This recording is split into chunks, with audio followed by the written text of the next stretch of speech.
नमस्कार, आप देख रहे हैं अपना बिहार। मैं हूं आपके साथ विभा उपाध्याय। बुलेटिन की शुरुआत इस वक्त की बड़ी खबर के साथ। मुख्यमंत्री नीतीश कुमार की तरफ से बड़ा बयान दिया गया है। सीट शेयरिंग पर मुख्यमंत्री नीतीश कुमार की तरफ से बयान आया, जिसमें उन्होंने कहा कि चिंता मत कीजिए, सीट शेयरिंग पर वक्त आते ही सब कुछ ठीक हो जाएगा, समय पर सब कुछ हो जाएगा। नीतीश कुमार की तरफ से यह कहा गया। इंडी अलायंस में सीट शेयरिंग पर नीतीश कुमार की तरफ से ये बड़ा बयान मीडिया कर्मियों के सवाल पर।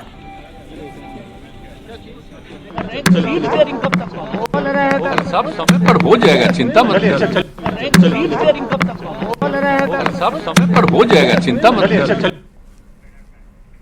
तो बिहार के मुख्यमंत्री नीतीश कुमार को आपने सुना, जो कह रहे हैं कि समय पर सब कुछ हो जाएगा, चिंता करने की जरूरत नहीं है। इंडी गठबंधन के नेता लगातार सीटों के बंटवारे को लेकर दावे कर रहे हैं। एक के बाद एक बयान सीट शेयरिंग को लेकर सामने भी आ रहे हैं। कांग्रेस लगातार इसे लेकर मंथन में जुटी है, तो वहीं बीजेपी विपक्ष पर इसे लेकर तंज कस रही है। ऐसे में सीट शेयरिंग को लेकर सियासत इस वक्त सबसे ज्यादा गर्म है।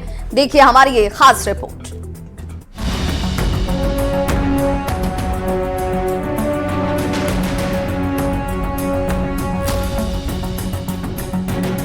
इंडी अलायंस में सीटों के तालमेल को लेकर कब तक बात बनेगी, ये सवाल इसलिए क्योंकि लगातार कांग्रेस के नेता सीटों को लेकर सहयोगियों से बातचीत ही कर रहे हैं।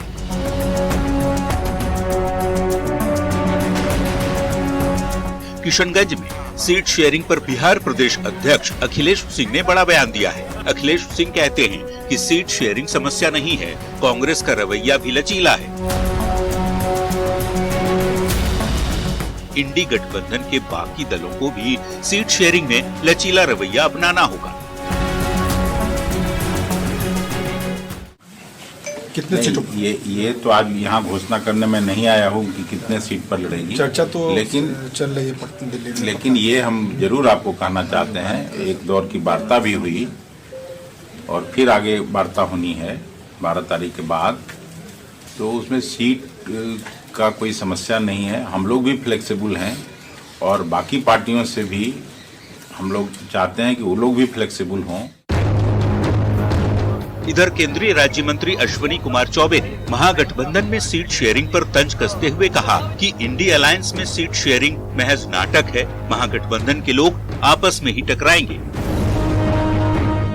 मैंने कहा ना, कोई सीट उठ का ये नाटक है, ये नाटक है। इन लोग कितनों सीट एडजस्ट कर ले, नरेंद्र मोदी को कोई रोक नहीं सकता। 3/4 बहुमत से जीत करके 2024 में आएंगे और 2025 में भाजपा की सरकार बिहार में भी बनाए।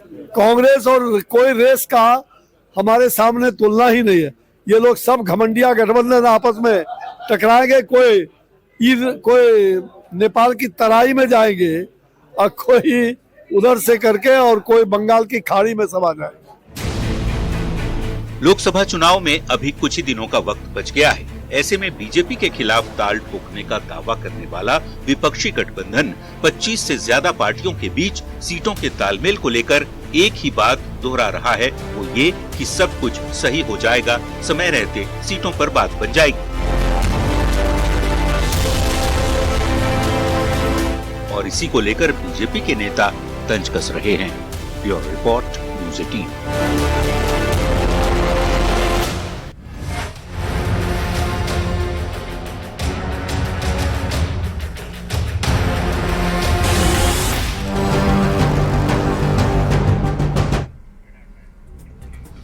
और बड़ी खबर इस वक्त बेगूसराय से आ रही है, जहां पर शिक्षा मंत्री चंद्रशेखर की तरफ से एक बड़ा बयान दिया गया है। SC/SK के पाठक पर यह बयान शिक्षा मंत्री चंद्रशेखर की तरफ से, काम करने का मन नहीं था तो इस्तीफा दे दिया, ये कह रहे हैं शिक्षा मंत्री चंद्रशेखर के पाठक के बारे में कि उन्हें काम करने का मन नहीं था तो इस्तीफा दे दिया। के पाठक के मन में हम थोड़े बैठे हुए हैं। क्या के पाठक ने इस्तीफा दे दिया है? के पाठक के पद छोड़ने की चर्चा है, लेकिन शिक्षा मंत्री का बयान सुनिए।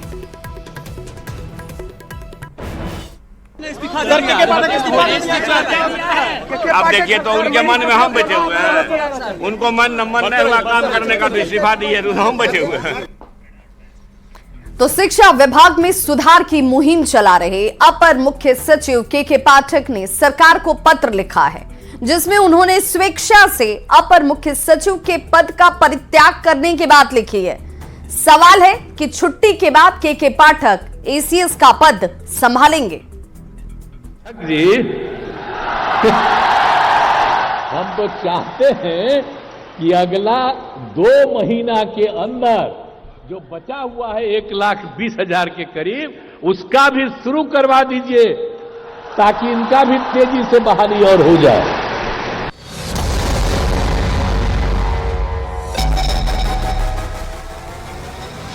केशव कुमार पाठक उर्फ के पाठक बिहार का एक ऐसा आईएएस अधिकारी जिसकी तारीफ खुद मुख्यमंत्री करते हैं। अरे सबको पढ़ाना चाहता है तो छुट्टी क्या? कोई पढ़ाना ही ना बच्चे बच्चियों को चाहता है, इसमें बुराई क्या है? लेकिन काम तो अच्छा कर रहा है, हम तो कही दिया। के पाठक जिसका नाम सुनते ही कई शिक्षक अपना नाम भूल जाते हैं।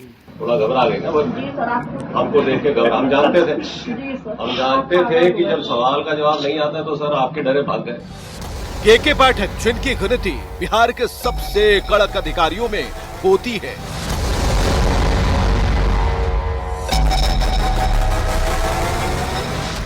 पाठक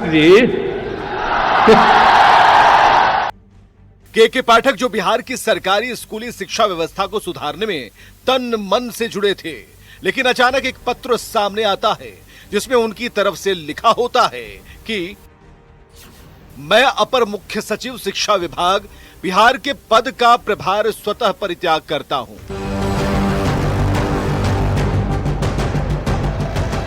9 जनवरी के इस पत्र को देखिए जिसमें उन्होंने स्वेच्छा से एसीएस के पद का परित्याग करने की बात लिखी है।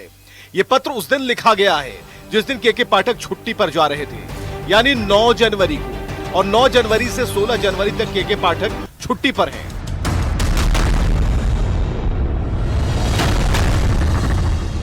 जानकार बताते हैं कि सरकारी पत्र में छुट्टी पर जाते समय या तो कोई अधिकारी किसी और को अपना पदभार सौंपकर जाता है या फिर इसी तरह से पद का परित्याग शब्द का प्रयोग करता है, जिसकी वजह से इस बात की चर्चा शुरू हो गई कि क्या के पाठक ने अपना पद छोड़ दिया है। अब अगर छुट्टी पर जाते समय पद का परित्याग वाले इस शब्द की वजह से कंफ्यूजन पैदा हुआ तो सवाल है कि क्या छुट्टी के बाद के पाठक एसीएस का पद संभालेंगे।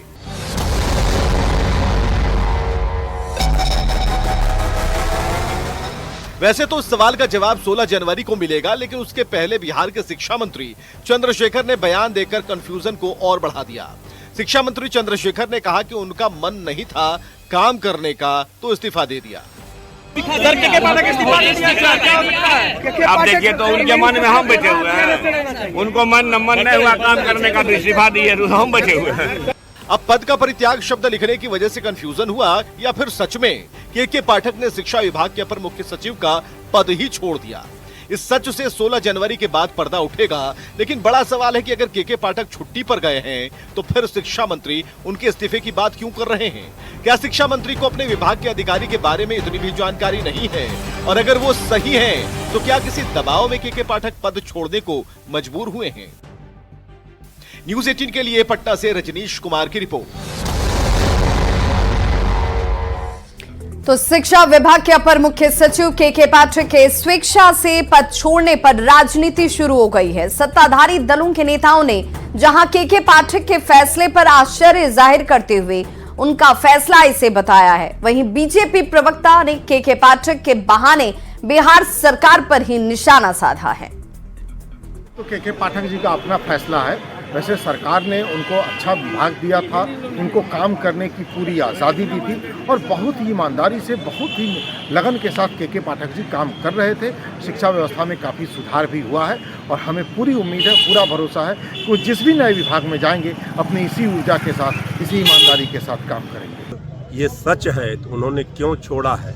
सभी अधिकारी स्वतंत्र होते हैं, अगर उनको इस जिम्मेवारी का निर्वहन नहीं करना है किन्हीं कारणों से तो उन्होंने छोड़ा होगा, लेकिन आधिकारिक रूप से इसकी जानकारी हमें नहीं है।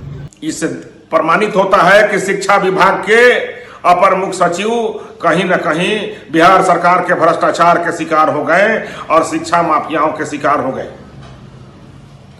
अब ये साबित हो गया कि बिहार में कोई ईमानदार अधिकारी काम नहीं कर सकते हैं और दूसरी तरफ आज पूरे बिहार के शिक्षक जो ईमानदारी से अपने कर्तव्य परायणता के लिए जाने जाते हैं और पूरे बिहार में अपना नौनिहालों को शिक्षा देने का काम करते हैं, वो ही चैन के सांस ले रहे होंगे।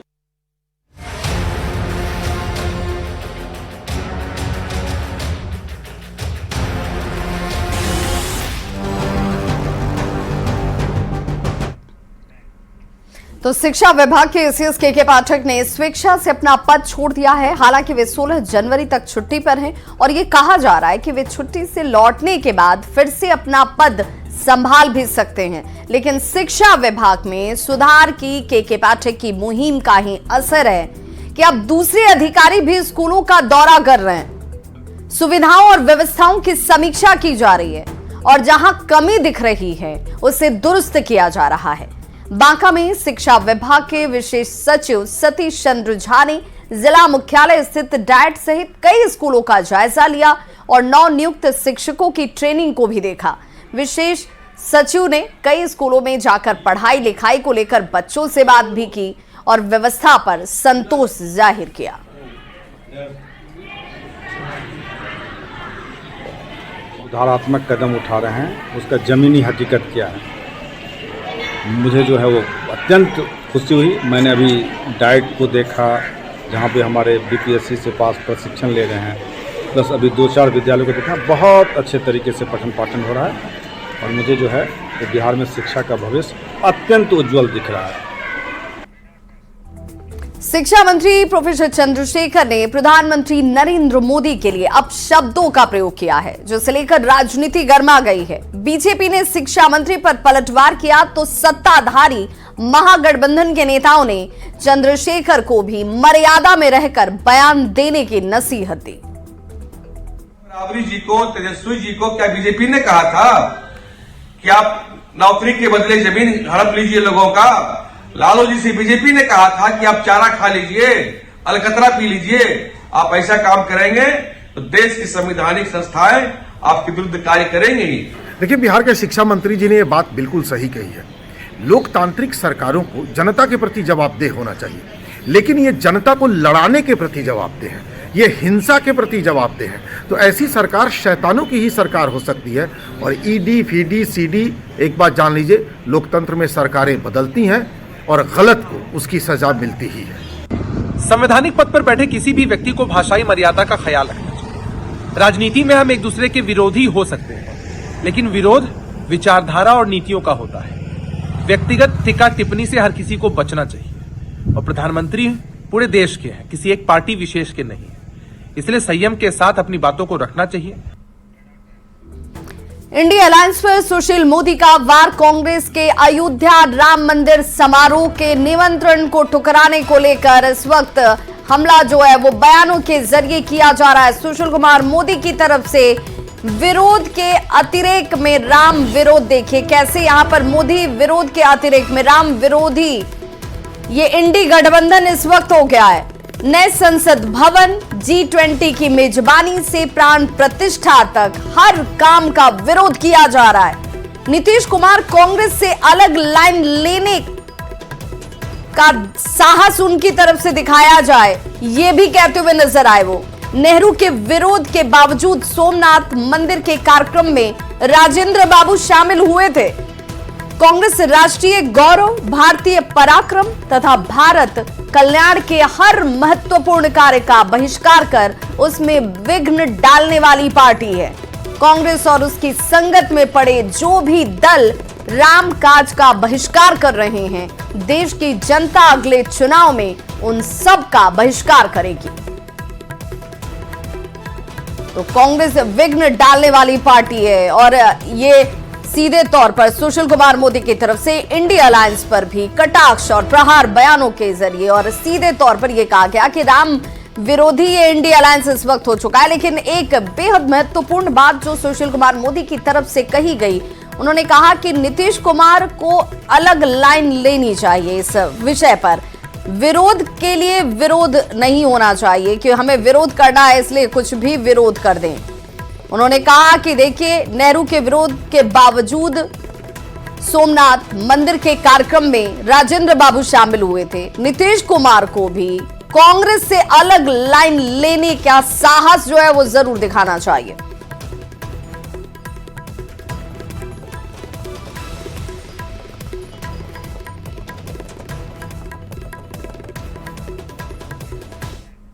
तो अयोध्या में बन रही राम मंदिर के विरोध को लेकर बीजेपी नेता शहनवाज हुसैन का बयान भी आया। शहनवाज हुसैन ने कहा कि महागठबंधन के नेता मंदिर के विरोध में बयान दे रहे हैं, ये राम जाने, लेकिन लालू प्रसाद और उनके परिवार के सदस्य के लोग बहुत पूजा पाठ करते हैं भाई। वहीं कांग्रेस के राम मंदिर प्राण प्रतिष्ठा का आमंत्रण ठुकराने को लेकर केंद्रीय मंत्री गिरिराज सिंह ने कांग्रेस के डीएनए पर ही सवाल उठा दिया। उन्होंने कहा कि कांग्रेस का डीएनए ही राम विरोधी है। नेहरू से लेकर सोनिया गांधी तक आज तक कोई अयोध्या नहीं गया। डीएनए में ही राम विरोधी है और ये नेहरू से लेकर सोनिया गांधी तक आज तक कभी अयोध्या नहीं गया। स्टालिन जब सनातन को खत्म करने की बात कहा, उसके पीछे ये कांग्रेस खड़ी रही, ये हिंदू विरोधी। ये तो राम जी जाने, लालू जी तो बहुत पूजा पाठ करते हैं, लेकिन उनके पार्टी के नेता रोज इस तरह की बयानबाजी करते हैं जो दुर्भाग्यपूर्ण है। अभी तो इन लोगों का साथ दिक्कत ये हो रही है कि महागठबंधन बना लिया, एनडीए अलायंस बना लिया, सीट का एडजस्टमेंट नहीं हुआ। हर कोई कह रहा है हम 17 लड़ेंगे तो 20 लड़ेंगे, ये लोग तो 40 ही लड़ लें, 40-40 अच्छा रहेगा, ज्यादा कार्यकर्ता इनके अच्छा से लड़ पाएंगे। राज्यसभा के उपसभापति हरिवंश नारायण सिंह पटना पहुंचे और पीआईए कार्यालय में राजेंद्र प्रसाद स्मृति व्याख्यान में शामिल हुए। इस दौरान उन्होंने राजेंद्र प्रसाद की ईमानदारी और उनके गुणों की चर्चा की। वहीं जब उनसे यह सवाल किया गया कि क्या वे नीतीश कुमार से भी मुलाकात करेंगे, इस पर उन्होंने मुस्कुराते हुए कहा कि मैं संवैधानिक पद पर हूं, इससे ज्यादा कुछ नहीं कहूंगा, फिलहाल मैं अपने गांव जा रहा हूं। संवैधानिक पद पर रहते हुए जो मुझसे अपेक्षा की जाती है वो मैं कर रहा हूं। जब मैं राजनीतिक पद पर था तो राजनीति का काम करता था। अयोध्या में राम मंदिर के उद्घाटन को लेकर देश भर में उत्साह का माहौल है और लोग राम भक्ति में डूबे हुए नजर आ रहे हैं। पर आरजेडी के कुछ मंत्री और विधायक राम मंदिर को लेकर अमर्यादित बयान दे रहे हैं, जिससे राजनीति गरमाई हुई। और इसी बीच जेडीयू विधायक संजीव सिंह ने आरजेडी के उन नेताओं पर करारा प्रहार किया है। संजीव सिंह ने कहा कि हिंदू धर्म के खिलाफ बोलने वाले लोगों को जनता ऐसा सबक सिखाएगी कि वो याद रखेंगे। संजीव सिंह से बात की हमारे सहयोगी आनंद अमृतराज ने। अयोध्या में राम मंदिर का उद्घाटन होना है 22 तारीख को, लेकिन जिस तरीके से बिहार में आपके गठबंधन के सहयोगी जो बातें बोल रहे हैं, उससे कई तरह के सवाल खड़े हो रहे हैं। आखिर आपके गठबंधन के जो लोग हैं, आपके जो सहयोगी दल हैं, उनके बड़े नेता मंत्री हो या विधायक ऐसा क्यों बात बोल रहे हैं? ये बहुत दुखद है। ये अपना ही वोट खराब कर रहे हैं। कहते हैं ना, विनाश काले विपरीत बुद्धि, वही इनके साथ हो गया है। जो ऐसा नेता बयानबाजी कर रहे हैं तो बहुत दुखद है। हमारे श्री राम भगवान के बारे में बोल रहे हैं, चाहे किसी भी धर्म के विरोध में, चाहे किसी भगवान के विरोध में बोलना, ये हमें अंदर तक झकझोर देता है। हम गर्व से कहते हैं हम राष्ट्रवादी हिंदू हैं, और इसका ये मतलब नहीं हम किसी धर्म का बुराई करते हैं। हर धर्म का सम्मान करते हैं। हमारे पार्टी भी, हमारे नेता भी श्री नीतीश कुमार हर धर्म का सम्मान। जो भी एक विधायक भी, मंत्री भी अनाप शनाप बोल रहे हैं तो उन पे असर पड़ेगा ही। जनता उन लोगों को जवाब देगी। मंदिर अलग चीज़ है। देखिए, हम लोग, राम हमारे भगवान हैं, हम उनकी पूजा करते हैं, उनके नाम पे राजनीति नहीं करते हैं। लेकिन मंदिर मस्जिद ये अलग चीज़ है, ये आस्था और धर्म से जुड़ी बात है। पढ़ाई अलग चीज़ है। अब भाई आप उनको शिक्षा पे ध्यान देना चाहिए। ये सब अनाप शनाप में लगे हुए हैं। बच्चों का क्या विकास हो रहा है बिहार में, उस पर ध्यान दे। क्या शिक्षा का स्तर है, उसको बढ़ाने पे और अच्छा करे पे ध्यान दे। माननीय मुख्यमंत्री नीतीश कुमार ने 18 साल में बहुत अच्छा काम किया है शिक्षा के क्षेत्र में। उनको बनाया गया मंत्री कि आप अच्छा करें, लेकिन वो सब छोड़ के अनाप शनाप बात में वो लगे हुए हैं। मुझे तो लगता है कि वो क्यों कर रहे हैं, कैसे कर रहे हैं, किसने उनको अधिकार दिया है धर्म के बारे में बोलने का, ये सोचने का विषय है। हमारे साथ जेडीयू विधायक संजीव सिंह है, जिन्होंने एक तरीके से खुलकर अपने सहयोगी दल के उन नेताओं पे हमला बोला है जो राम मंदिर को लेकर बयान दे रहे हैं। आनंद अमृतराज, न्यूज 18 नेटवर्क, पटना। और बॉलीवुड अभिनेता संजय दत्त एक दिन के दौरे पर गया पहुंचे। संजय भारी सुरक्षा व्यवस्था के बीच गया एयरपोर्ट से विष्णुपद मंदिर पहुंचे। संजय दत्त अपने पिता का पिंडदान करने के लिए पहुंचे हुए हैं। इस मौके पर मीडिया के सवाल पर संजय दत्त ने कहा कि वे अयोध्या जरूर जाएंगे और संजय दत्त ने जय श्री राम के नारे भी लगाए। सर बैठे सर, क्या कहना चाहेंगे? पिंडदान करने आया हूँ। जी जी जी, पिताजी का पिंडदान करूँगा। सर बहुत अच्छी बात है। आपकी ननिहाल भी है, क्या कहना चाहेंगे गया के बारे में? बहुत अच्छा लग रहा है जी, ननिहाल है और अयोध्या जाना होगा क्या? जय श्री राम। जय श्री राम। तो इस बुलेटिन में बस इतना ही, लेकिन न्यूज 18 बिहार झारखंड पर खबरों का सिलसिला लगातार